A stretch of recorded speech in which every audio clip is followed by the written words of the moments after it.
It's Marlon Mabry. She's a Baptist nun. Amen. You do know why Baptists think sex is bad, don't you? Because it might lead to dancing.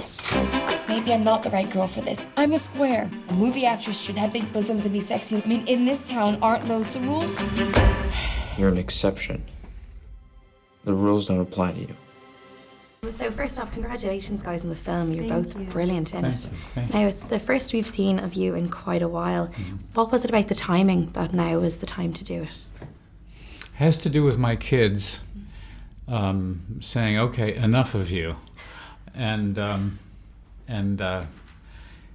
it's an idea, a romantic comedy about two young people who came to Hollywood when I came to Hollywood in 1958, and the moral obstacles, this whole comical American Protestant sexual repression.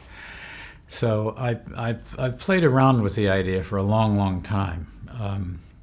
But when I say I played around with it, I mean it's in the back of my mind. Like I have a couple of things that are in my back of my mind now. I have learned not to say what they are. Because if I say what they are, they'll say, "Oh, he's working on such and such." And then when I finally make it at the age of 112, they won't say, "Well, it couldn't have been a very good," because he would have already made it.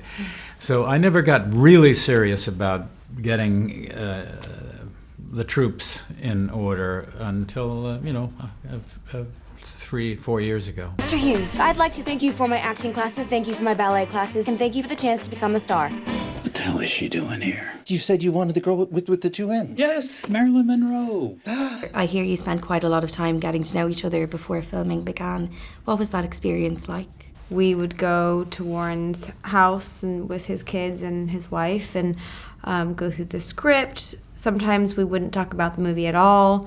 We just really got to know each other and talk about politics, the world, pop culture. With his kids, we'd talk about all sorts of things. I bonded with his daughters. We really just got to know each other for who we were as people, and then we would kind of start to get into the project. Friend, I was terribly blue. Was it far too late to do? My fiance believes that once you've been intimate in the eyes of God, you're committed to that person for the rest of your life. Then he answered. So she believes that you're already married. A lot has changed in Hollywood since that golden era, but one thing that hasn't is the rumour mill. I'm sure you guys have heard tons of rumours over the years about yourselves. Have any made you laugh at how absurd they are?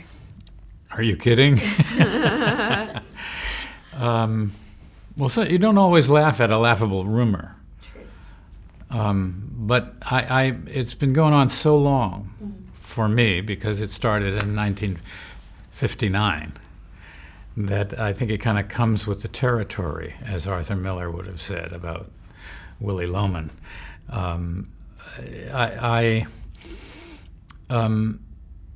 What is somewhat alarming is the increase that the new technology has afforded to gossip, and I'm not using the word I want to use. I'll say baloney, but there's another word, but I don't know about your channel whether you want to hear me say it.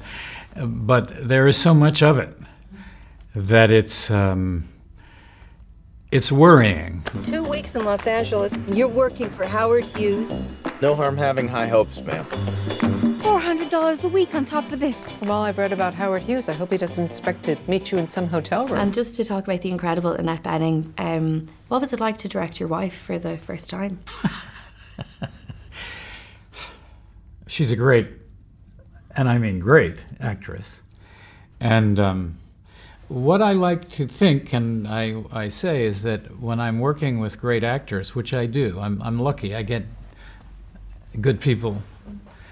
Well, it's not totally luck, I'm kind of good. So, but I know that they're all capable of directing me. I like them to have a sense of that I can feel if in my own performance. I like to say that if an actor is directing, it has a lot of problems, but one thing is a good thing, that the director at least has one actor that sort of knows what he has in mind. So I I like to feel that we're all kind of directing one another, but I'm the boss. And but sometime, okay, have I dodged the question about Annette? Slightly. She's amazingly respectful of the process, wouldn't you say? Mm-hmm.